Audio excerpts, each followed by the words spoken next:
e il manatu Samoa ia ua whaamalo lava le tauatai, ia whaamalo fo'i le ono sai. Ia ua whita i tunga ma whaivo le nei fo'i aso ua mau atu,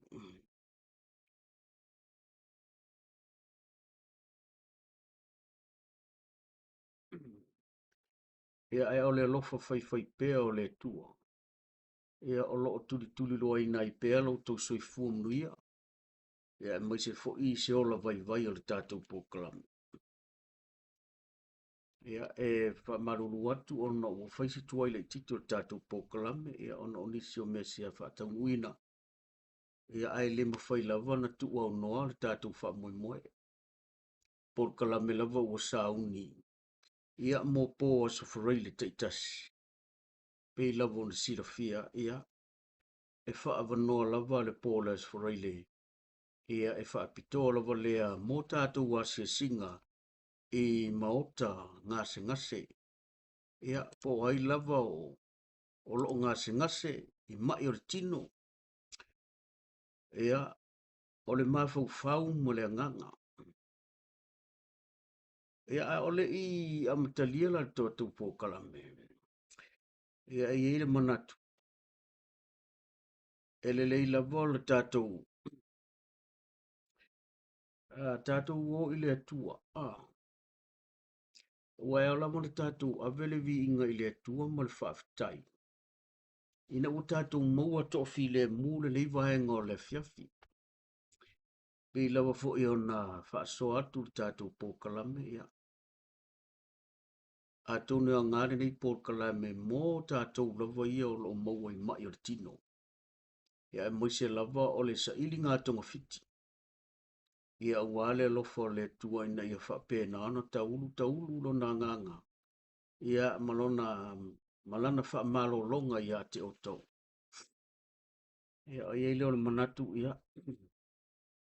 O le asi tātou o ile tua e whaise tātou te talo. Ia ona amata mai lava leo le tātou pōkalame. Le tua siri ese lava oe o le soifua e whaavavau lava oe. Oe lava o le tua e ou le mana ma le malosi malava. Wa oe lava o le tufunga ma le mata i sau o lau fuafuanga ma mana e awala mai leilo walo i Jesuri Keriso. O le upu na liu tino tangata wa vea mo mātou o li mo mātou whaola. Le tua e lo mātou tamai. E mua lava na mātou whaasifo. Ai se i mo moli atu la mātou vi inga i ate oe, watu mo le mātou whaafitai i ate oe lo mātou tamai. Awa oe lava o le tua e tumu i le alofa muti vai. Oe lava o le tua e ou le vi inga e ofu le vi inga. E ono mea lava oe le vi inga wa wana oe lava e whailo vi inga. Ia vi ia lava oe lo mātou tamai le neitu la fiafi. Ua ngoto atu le la ile na taimi le sanga ile malama ua tuana i atu. Sa la usu mo toe fo i mai a inga, sa fia ngai fi au mga ruenga sa moa wao. So se vaenga le lalolangu. Ia le nei ua ufitia le funga ele o le nei atunu o mātou no nofo mau wai le pongsa. Ma ua matalia i fo i tu la pa ia o lau lava sa pati pa ia. O le aso na e tu e seina na e malolo na e wha pa ia ma e wha manuia. Ina ia vivi i matapua i atu tangata i ate oe le wha tutua. Le atu waelo mātou tamai. Ia tu mau ia lo vi inga nei e o lava i le whaavavau la. Ai mātou te whaafetaia oe lo mātou tamai. E u lava na mātou langona. Le leo le oti mbo le maliu. O le mutaanga o le soifua o le tangata na e whaia. Ai mātou te whaafetaia lava oe tamawa e. A mia nisi e toi titi ia e tu ua le lasi o Samoa ma so se tangata o le nila lo lani. Mātou whaafetai au whaamnianga i o mātou tua asina sina o i lātou e o la lātou tu i pēa le muli papanga. Ia matapu ia whaivo Samoa ma alo ana tama whanau so se fe au mse ngā ruenga. A o so se atu nuu fo i le tafo le lololangi o lo ai tau malele ma tāpuai. Ia, ma whaape nāna wha no no manu ia te oe. Whaafitai tele. Whaafitai lo mātou atua le nei tū la fiafi o mātou maua. E fangu pēr ma wha manatu ia te i mātou. Ia. Ia o lava na mātou o atu ia te oe le ava ma le mingao ma le ava tele te tau wai. Mātou te whaafitai ai oi au whaamneanga ia sa moa. Mai lava i maunga maululunga se ia o i maunga iti. Ia lo ma mātou whanau. Whaafitai lau tau singa re tino sili le malosi. Ai mai se lau tau singa whaaleanga. Te mai mātou whaafitai fo le lea wano u whainto e maua le porkalame. Ia e whaatino ele au nanga. Pe i titi pe tele ia o oe lava e atoa ia i mea uma. Wa le whanau nau ngone nei porkalame ia tau ia se au na whaatau wa. E moli e tuai se upo lau o fionga a o se pese ngai pa i atu. E veo se vai malu ia i lātou o lopo ia i o whanga tino i mai. So se mai o le nei lalo langi lo mātou tamai. Ia o mātou umalawa e mama. Wa e mai o mātou tino o mātou loto sirisina ma mai o mātou mafau fau mangang. E whaafitai le nei wano le nei fiafi u lava na tu neva le fiafi. Ia a o avano lava o avano e whaavano ina mai o e whaatino i o mātou whaamoe moenga lo mātou tua. Ia te talo lo mātou tamai ia. O le whaamoe lava mo i lātou o loo maua i ngasi o le tini. Le ali ie e le ise poto o le tangata. Wa le tangata na e whaia wa fai ia ua ngata le malosi, ua ngata le poto. Ai mātou te taritonu, o le mea ngata i le malosi o le tangata o inae. E a mata i lo au fuafuanga malau ngā luenga mamana le ali ie. E te pa i atu, pa i ifo, pa i ane, pa i maila lo au wha malolo. Ia e tu lai ma avele avenga. Ia i lo wanga le leima u wha mnianga ia i lato u malavo mai le tino. Mai lava i tu asina sina se i o i whanau. Ia i le ngata fo i lea. Po ai lava se tasi o na neila lo langi o lo maua i le mai. Ia lea li ie. O e lava o le fo mai o fo mai. O ena e whaia le tangata e te sila fia mea umalo mātou atua. Talo mo lau wha malolonga. Ia wha manuia le wha fonga sa moa mai se pa anga le nei por kalame. Wha manuia fo i lau fionga pe a mātou su e mo whaitau. A o se pese ina le li ie. Ia vea nei mea uma e whai ma se awala e vi i ai oelo mātou atua. Ia e tu maule wha tau wa o le tangata. Nei mea uma ta maa ua mātou te talo. Ia e whaia lava na o lou lava fina ngalo e au o mātou loto. O le tatalo lea la atu le sua whapele o lou lava alo i Yesu ke riso lo mātou wali i ma le whaola. Amen. Ia, sa moa e manatu o sa mo to i whangtai le to i papoina lava whaatu peto o tau la whonga. Pei fo i o le whai o li ia, i se leo whatau wa o le tātou po kalame manatu lava ia. Sa moa lava ia mai maunga maulunga se o maunga iti ia. E le ai se tasi e toe sa ngole ia i wa umana whaata oto o wa o pa ia mai lava le amatanga. Ia se ia o le aso e toe fio mai le tātou wali i whaola. Ia vele ni ewa noe whaatalo whalo ia tuari tātou po kalame masani a se singa i mōta ngase. Ia o le ase pese a o se upu mai le fio ngā le tua. Tau ia na veo se vi inga o le tua. Ai whaatalofa whaapitoa i pā anga le tātou po kalame o tau o lo maua i mai o le tino. Mai o le tino, mai o le loto, mai o le mafaufau, mai o le anganga. No winga. O tātou umalawa o lo soifua ma whiola. Tātou te mamai umalawa. Ia e tau ia na ieleanga le leo le tua ia taulu lo na lofa i tonga fitinga linta mai taifo mai o lo whaatino. Ia ma tau singa fo i o tātou lava ainga i tu tono o tau maota mo tātou lawa. Ia whape nana o te ele mana wha malo lo le tua ia te o tau. O le tua lalo o tātou pōkalame. A o mai o tātou tino. Ona avea leo se vai la au fo lele pe wha malo sia i o tau fina ngalo mo tātou loto. tātou te lata i le tua a. Wa fo e leo ni upu vane ai le tātou por kalame. A o tātou maua le malosi, o na tātou tau mamawa le ma le tua. Se ilonga lava fo e po ia i o fanga o tātou tino i mai, ia. To ai lo fo leo o tātou lata i le tua a. Ia tau io ni se whamanatu. Wa ne nei soifuanga, ia. E leo se soifuanga e sa o loto ai pea, pele leia ai pea. E ai taime e lui tau i whaafi tauli, ia ai mai se fo i o mai o le tino. Ia o avanola ia tātou te whaalata i le tua. E ala le tātou au nanga i le tua, ma le whaatua tua, ma te talo i le tua. Ia lofa maia ma ia whaamalo lo ia i tātou mala. Ia ea mata mai le me masani lava le tātou pō kalame, ia e whaatalofa atu. Ie o lo o mamai. Whaatafa o ngase i so se tafa o le lalalangi. Wa a vea lava le nei pō kalame o se ala leo e whaao o atu aimana o ngā mo o ngā lofa ma. Ma le tatalo i le mana o le atua le na whaamalo longa i si o mātou tina i a mam, sina, tia volo. O lo whaata o toria pēa i si o mātou whale i a sau. Ia mam, o mātou loa lava e ngai te langona mea. Ia a wale mwhai a le tino na toi ngā ioi. Ia momoli atu alo whaanga le tātou pō kalame mo oe.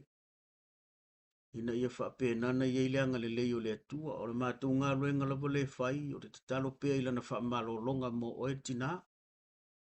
O ati ngā o le tino, ia, e pule lava le atua i lona taimi.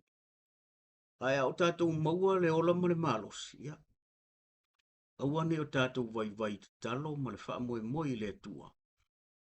O ia lava e whaia lona whina ngalo, e au le whaia le loto tangata. Le ngata foi lea o le tatalo e whamalo longa ia anti ai ulu.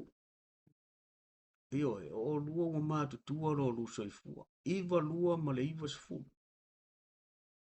Ia, e pule lea tua e le ola ma le malosi. E whapena lava le tatalo mātou o le whanau. Tālo sia i pele lofa o le tua i le mana whamalo lo pa i atu ia te o lua. Ia, a o ia so to toe au nai mo ia malona fina ngalo. Ia me fo nei vanua e whapena fo ana whaatalo whatuai, ia ma vatu ai fo i se whaamalo si au mo i la tau malava o lo ngase. I to tono la fio anga o asau, ia ile anga le leo le tua ia au tau whaatawhanga ngase. Ia tauru tonga whitinga liim ta mai tai fo mai, po tau singa fo i te tono maota malawa i yalo ma whanau ma tau ai. Ia whafo sia lo tau malosi, ale ai. Ia e pule ale tua, o le tua e ume ume. Talo whatu whare mai o whai tu malo sa taua. Ia, tele le au mai la iai. Ia o te talo la vai tasi, ele wha malo longa ale tua. Whare mai uma whai tu malo sa la whai, ia. O te talo la vai tasi, ia ile anga le leo le tua ia te o tau umalava. Awa o le upu mone. E ulaman tātou le whairo ai, ia o tātou umalava e ainga. Anga le ia tu le pōr kalame o le tamo o le vau sa ia te oe. O le ase upu, o le ase pese o le a langina se taimi, ia a vea o se vai malu e pa iatu. Ia a ofea ngai o tau mamafa tianga o le tino. Ia mana tua i fo i le ta mama tua. Le fionga. Ia uangalunga ia. O le fionga ia le sa tele a vi.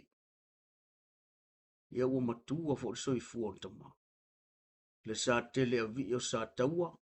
Ia. Anga le leile tua ia te o tama. Fa fua lolo soifua. Ia. Fa pena fo ina. Ia le fa malo longa le tua ia te oe.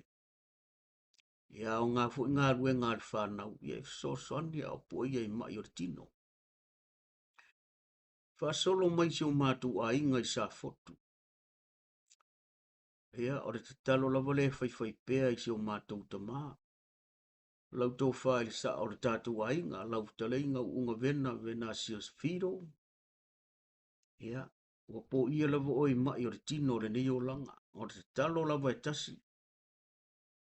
Ia ngā, ia tonga whitinga, ia male, sa ili ngā fsosoni, ia, anga le leile e li i whaafua lolo soifua, whaafua isia le malosi. A lua lava e le ai.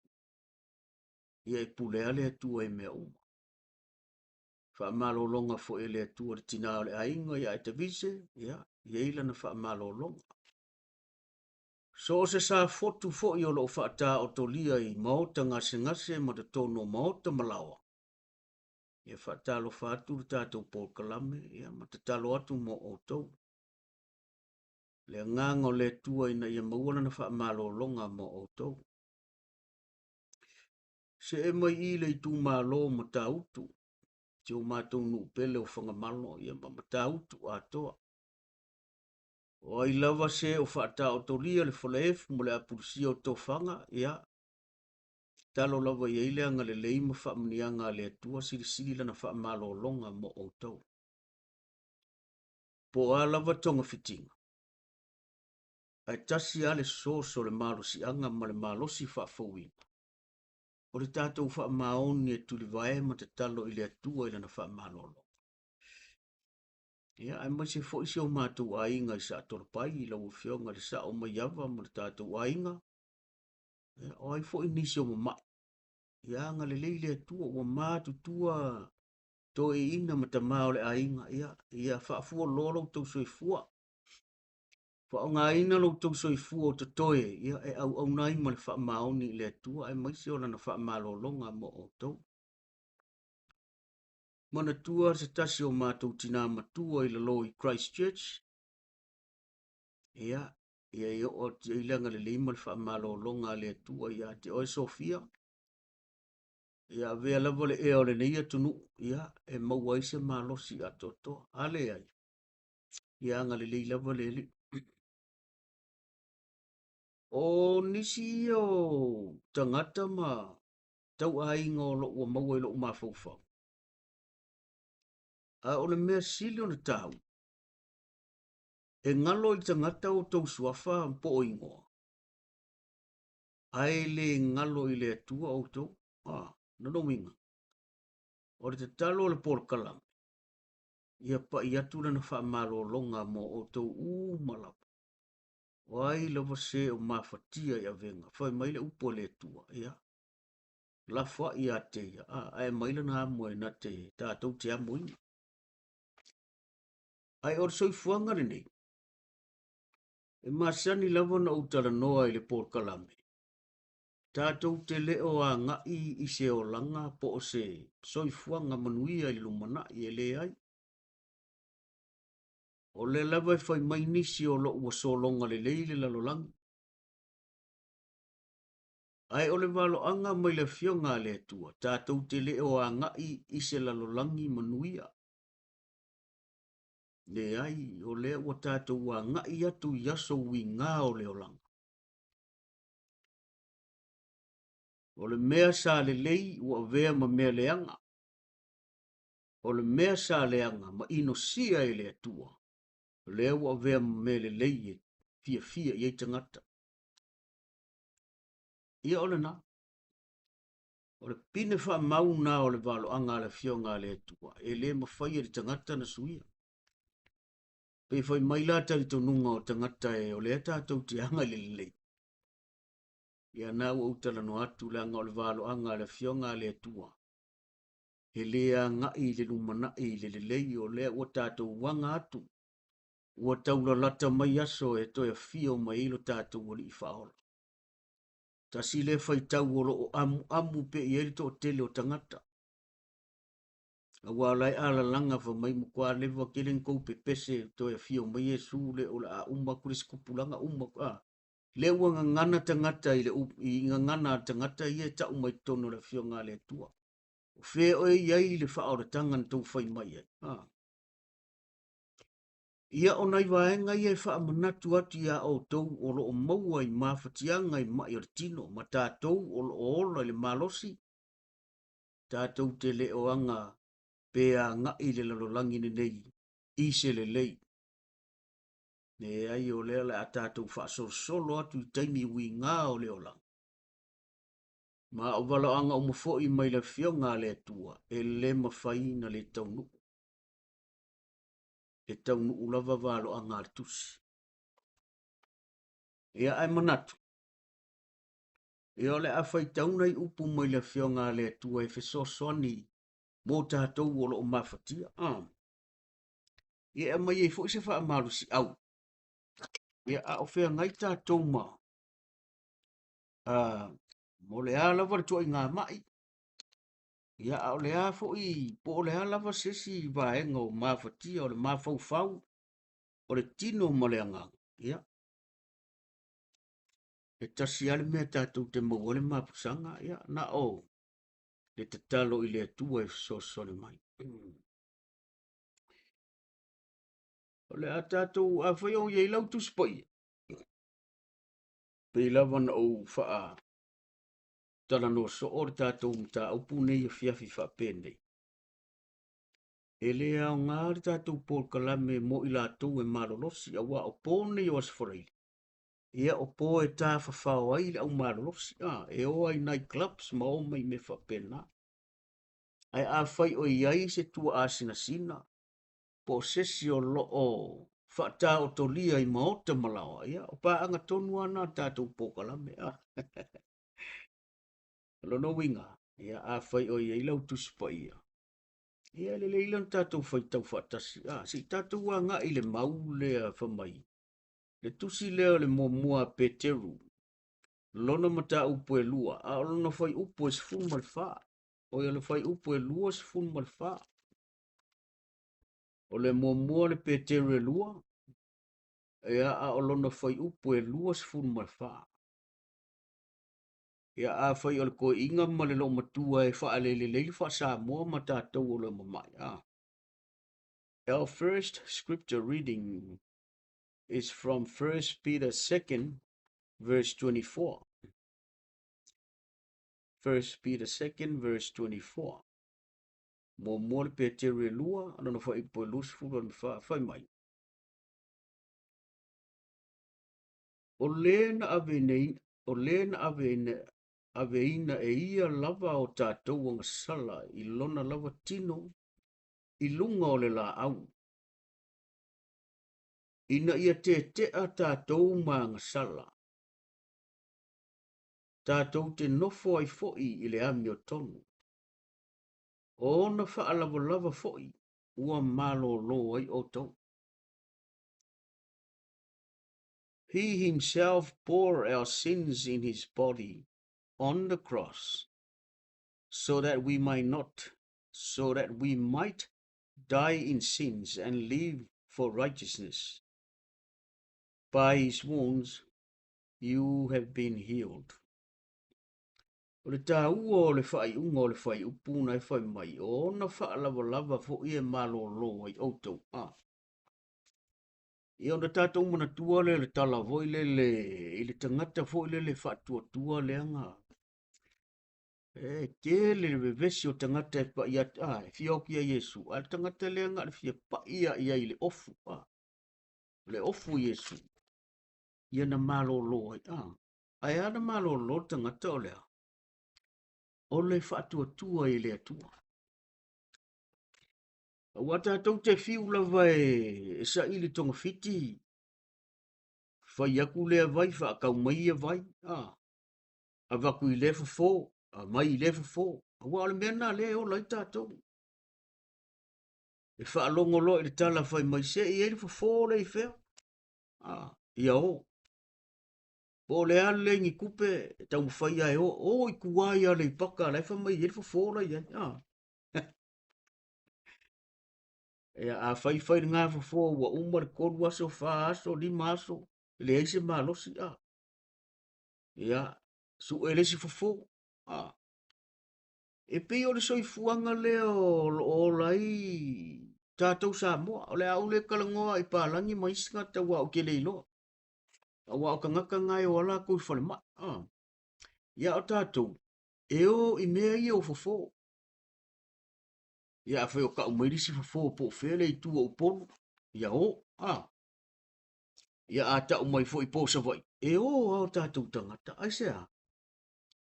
O wā fo ala nau e fia maua le malos.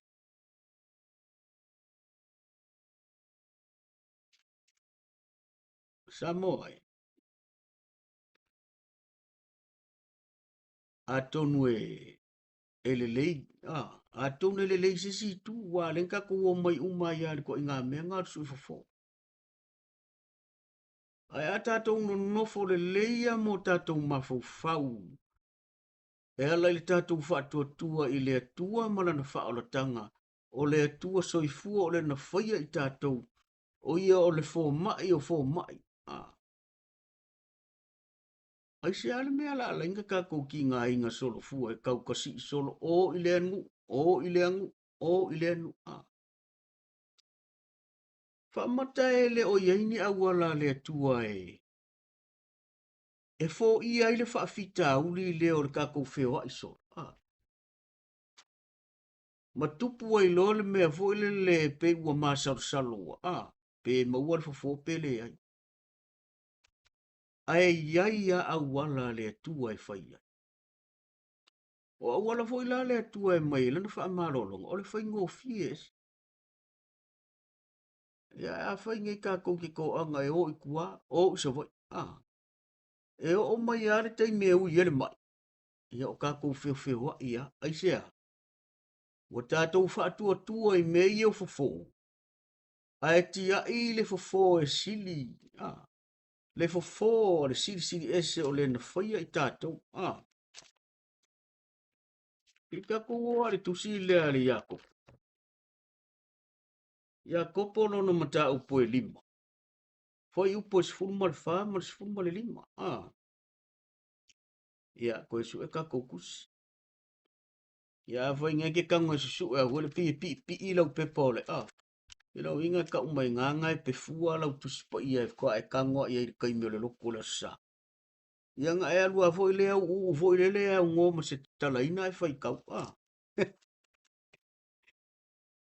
Ia, tātou wo le Iakopo le lima. Iakopo e lima whai upo sifuruma le wha. Ia, ma le whai upo sifuruma le lima.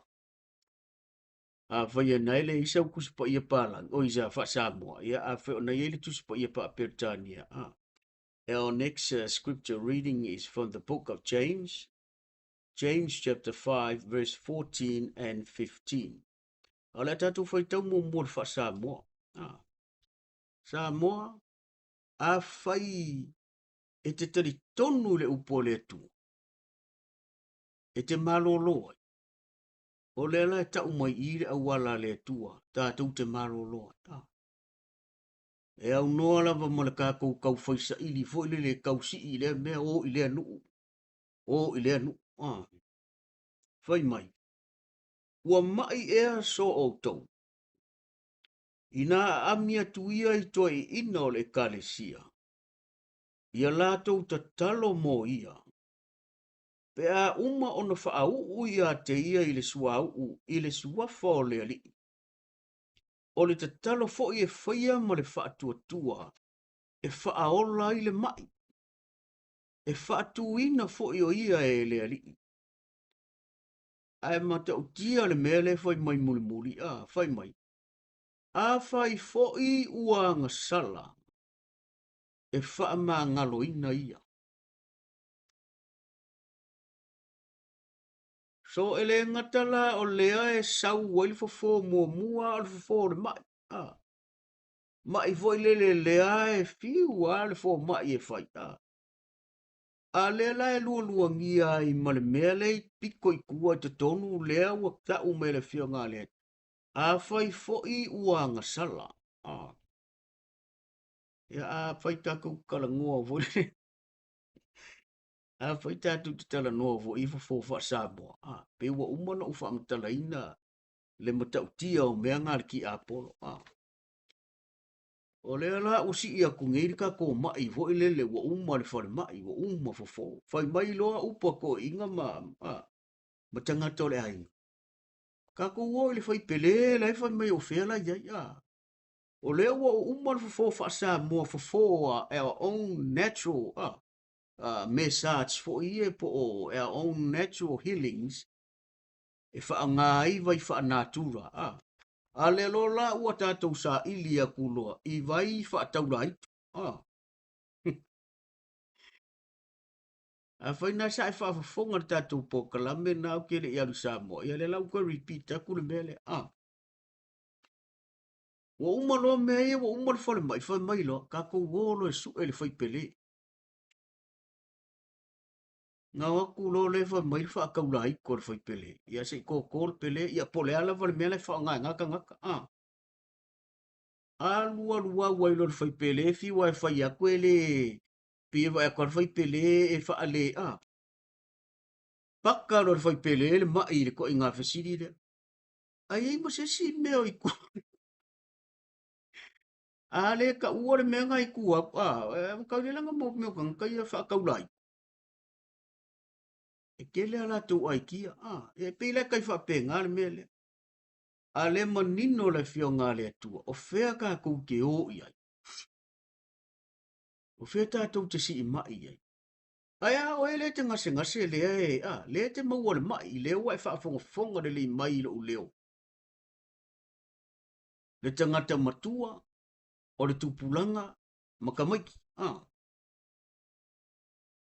Whaafewhea tātou, o le ale aitia, o le ale, le tongo fiti ngaua wa ngata ilau sa ilinga. Wa e whaalongolango ai lawa i le fō mai. Po e whaalongolango ai pē le taula sea le te alua. Ia le la uto e whailoti a o le fiafile le. O le mea mua mai le upo le tua ua o le upo le ola. Tātou te pepe sea o ia se o o le kirisiano o ia se o le tua me o ia he o Iesu le whaaletanga o le mo le ai le tango e whaikau.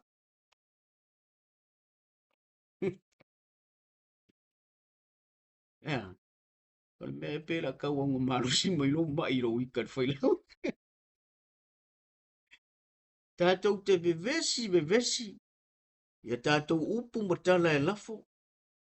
A le pefua, le upu, a le atua, i lunga o le kesi, lunga o le pusa aisa, lunga o le pusa ku, kokongo le lalo le moenga. O le ke umu pefua, a le ale mele iei. La iei le aulo a le atua, o le whaasinoala a le atua, so o se vaenga o le soifua ma le ora. E a whaila o ele te whaafonga mai le a ke alu fo mai bo fiu e whai. Fua aku lau koko e alu lunga, fua aku lau suka o mo le ilor ko inga. Pau mea lai whai mai fo mai ia, wa kau lo le a. Na wale me whai, dialysis. Wa e whai ale me le mua. O le a e kalu ia kuala ka konge e maua ma i o tino. Sa mua malau whaafonga. O le winga leo al whai pol kalame. Tātou te sa i o solo vaenga ma tātou whaatare tana no e mausi nga aka, mau fo isinga paunga ika whaangoa ngoa. Ina ia whawhangu mai oe wa le ai te moe, mai whaalango lango pe ilo mai. Mai whaalango lango pea. Au ka fefe, ka fio lai, ko inga leo fo i lele. O le taimi o le talavou o le mukua ka au vai le maua vai le whale. Sa oi lor kala al makolo makua le malo sie wo fai atu la fa. Sa mo malau fa fo. O le tali le au mai i. O le ale tali fai mai. Ave oi le to ina o le kalesia.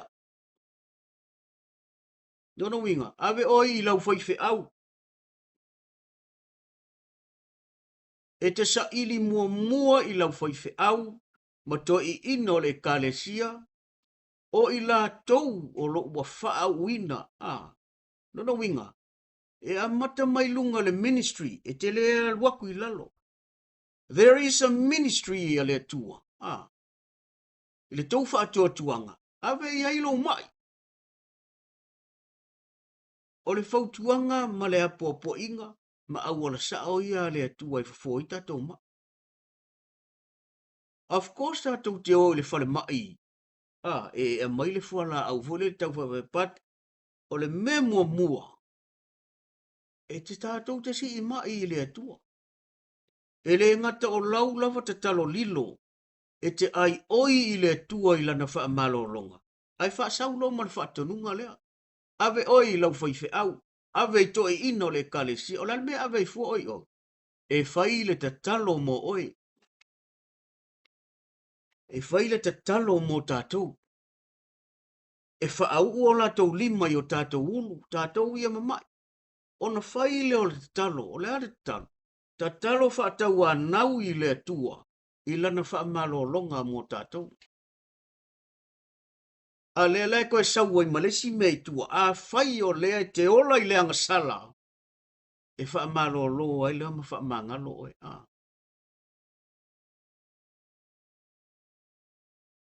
Paanga al por kalame al tamol vasa. Wala tau masani. I le ngangana ma le upu e momoli ai le whi au al tamol vasa. E le momoli atuina i ni upu fo i le tau a feifei. E le momoli atu ni upu tau wha au fiufi pe tau whai atu se la unga wha sa moa e. Ina ia tau wha au fiufi le ai e momoli sa o a i le me sa wale upu. So a whai e fau mai lau wha a whafonga i tātou pōkalam. E wha pēnā. Tātou te o i le atua. Tātou te o i tō ina. E te alu i lau whai whi au. A whai o le wha tā o tō lia tātou i mauta ngase ngase. Kai mi le la koe whai whi au. Tāra sanga i ai. Malie lau so. O le whai mai le wha atanunga i. E le o ngā le sau kū fo le matatalo. Le ai. E wha ae e li mai lunga. Le au whai ngā luenga uma. Nono inga a whai o le whai whi au malanga team. Wha li o le moenga. Wha ae e la tau li mai lunga. Whai le te talo wha tau a nau i le atua. Lana wha malolong. A whai o iai. Po ola le mai le ang sala. Wa o le mena e private. Mena e secret e kanaka mai. E le so na taua. Ai o le taimi fo lana na e taunga e musu musu e le whai whi au. Mali e isi au wha ngumi le le ima whai anga. Ve se mara uola. Awa upuna le fai mai le feo ngā le atua. A fai fo i e anga sala. E wha maanga loina.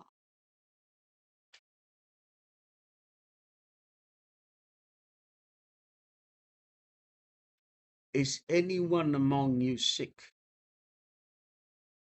Let them call the elders of the church to pray over them and anoint them with the oil in the name of the Lord. And the prayer offered in faith will make the sick person well. The Lord will raise them up. And lastly, if they have sinned, they will be forgiven. Ia le ngā Ele ai si vai la au o te wha i loa ki a oe a mea e o e su e mai le vai sasalapa le le pisai kangaka. Pe o i oe mo kua fuli e wha kau le vai yesi la e sa mo. Pe o e su e le vai ngongu wa o le mea le leve vesi e ia le o langa o tātou sa mo. O sau o le vai e leilunga le internet langa i ai fe wha whenga whai lau vai wa. Sau le vai sasalapa langa i ai. Ma mau mea ia nei tu mau tangata. You know, le upo le ngango le si pa le si ka koe wha mai. Sorry for my wrong. Ai le ufa le ngaina o tau, but ole eingo le mea le tana noa tuai. Tu uru tātou wha alango lango, tātou ia mamai. Tu ese al wha alango lango ia mea. Ka umea le vai se salapa, halu le kuri iai. Ka umea le vai ngong, halu, vai esi, E le se vai o ka umai I le fionga le tua pe a fai o oe e te wha pe mai o oe le kirisiano e te iloa le tua. E te mo o mia le tua e te mana o mia na wha malolonga. A le ka umai I e le o ka umai ngi vai asi.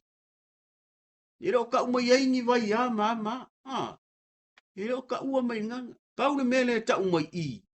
O le te talo le whaife au mo to ina ma le au whai ngā luenga. Wha e o la kou lima ia oe. Ia ona whaile o le te talo wha tau anau. Ina ia malo lolo mai. Ma ia tātou sala mō ma le wha mani. Awa. E tele le lave lave o mea ia. O le fo ila e o aku le whaife au mo langa au whai ngā luenga. E whaile ngā luenga ma le wha maoni. Ai o ka kou ia ma mai. O le mkua ma mao o le mea la iele ma fau fau. Tu sai fia ola. Ai mo kua mamao ale mele ile ma fau mo le taimi le o fai sauninga. Le sauninga le sili ona pa ia ma mamadu. E anga fea koe pa ia ma mamadu. Le anga o le o fai mai le fio ngā le tua. A te talo ma faa e lima. Fa malo loi le tua. Ngeno winga la. O le sauninga e mamadu. Ai a fai atu le sauninga le ala e ka asoro mai lo ma fau. I mea le lololangi. Ma kai o le kou a inga. O le whainga o le whale o le tau ainga, wai whape ngāne mea e le ma mai i ko kere. Alu solo le sosi o le mafau fau. Mea o le lalolangi. Mea whalanga e whiu wawhai whi au maa le au whainga o le ngā kakaro. E le malo lo, aisea. Wawhai langa e o le upo le atunu ue e te tauna o ngā tasi le futia ma le umela. E te tauna tu tusa le te talo le whaiwhi au. Ma le te talo fo ia oe lea mai. O ngā tasi le taimi o tasi. Wha maa ngalo ia o le taimi le na. Whai atu ai fo.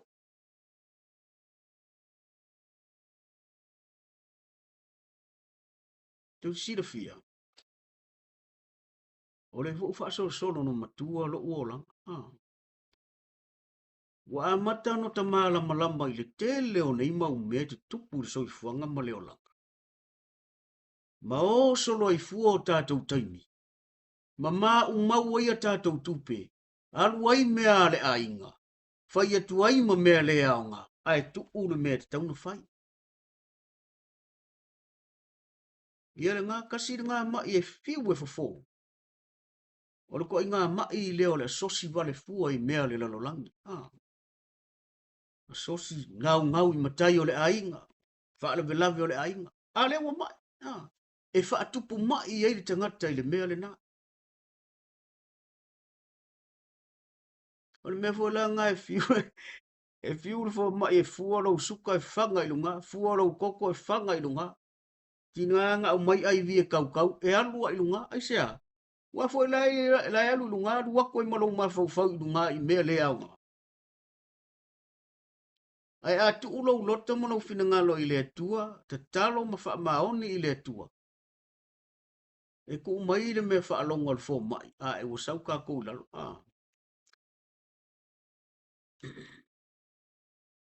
Nano winga. Fa manatu mo tatou e o lo popo ngatia, ma ua i mai o le tino.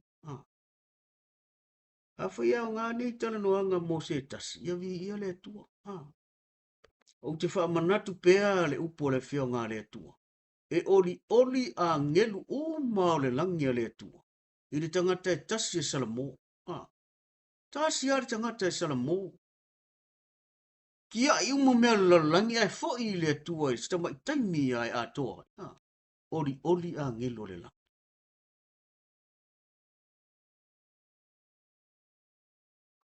Ia al Samoa. E mimika vale a Samoa i me fa Samoa. Mimika vale a Samoa i le launga al Samoa. Se mo kau kia le ama le ko inga. E ngā ngau o ale mai, i le sau le launga e sau so songi a oe. I le sau le fa Samoa e ku mo oe. I le o mai vi inga tangata e fai oe, le ai.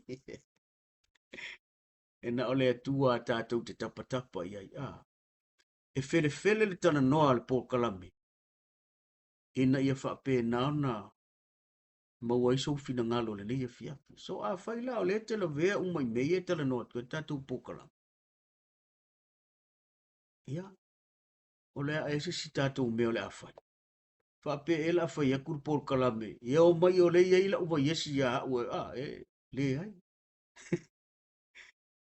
pau le o le po as fo le e sa ili ili e tatu pokala me i se upu e vatu mo tatu e mai hoi fai pokala me pe ona ufa yatu o le ko kelo la umalo lo si e fai mai se kalo fai wa mai ko inga mai si lo makua mai si kama mai si kei a ai ngalo la umalo lo si o la foi ma mai la to a mai fa fea e mai le ma fau fau e mai le nganga a no no ingo mai fo ie le o vai a ai le fa pe nga tangata mai na tangata o ta oto le ai ma mai un ma ka ko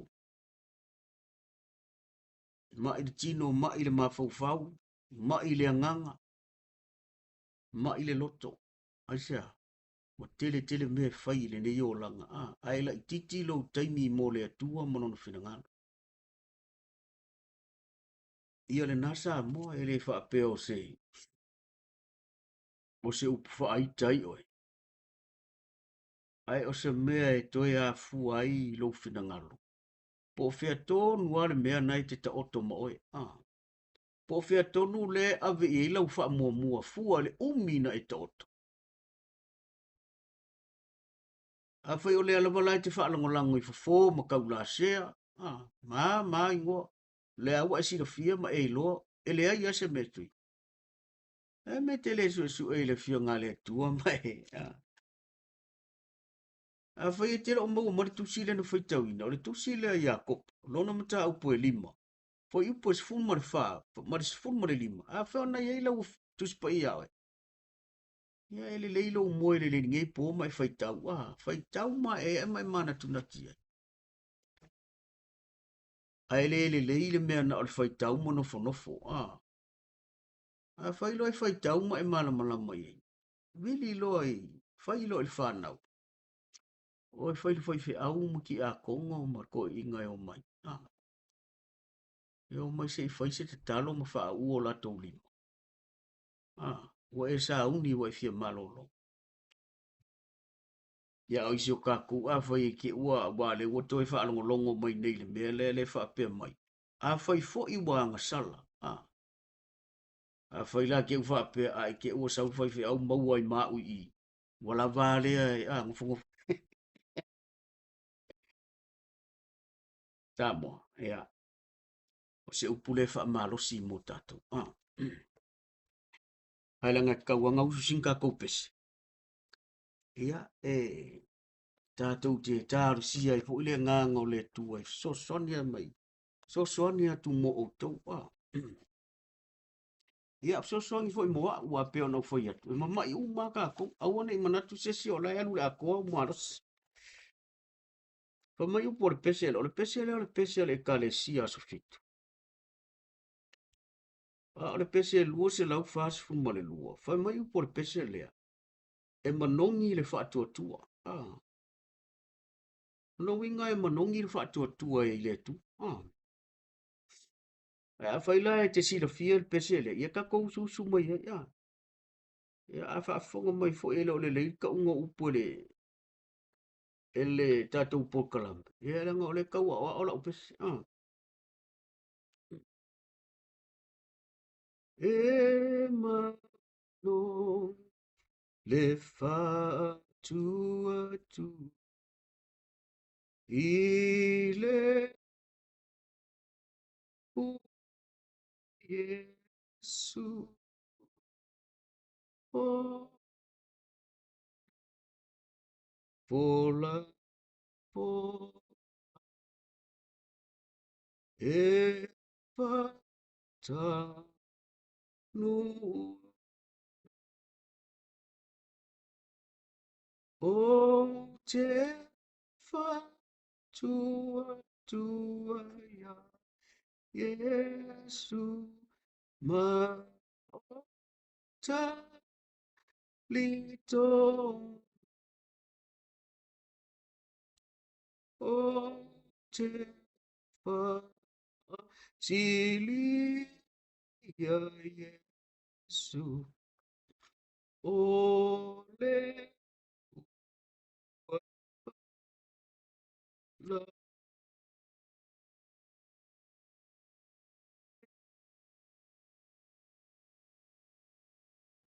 fa tua tua ile to su e fia fa ala ma i fa ina e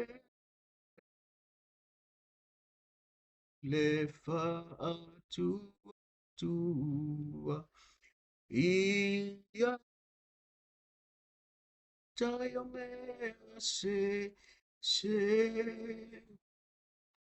u ama le o te o li o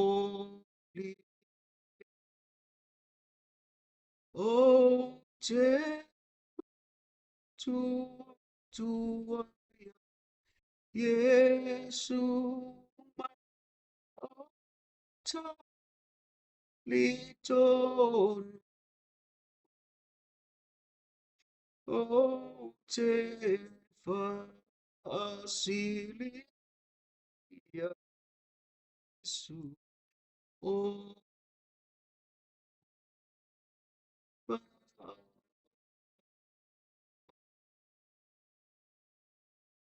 o fa fia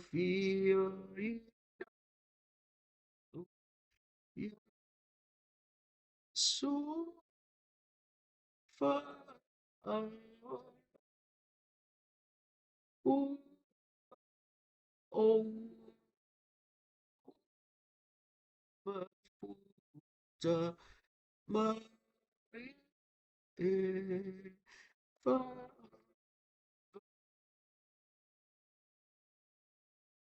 o te fa tu ya Yesu ta lito o te fa asili ya Yesu ole ua fa la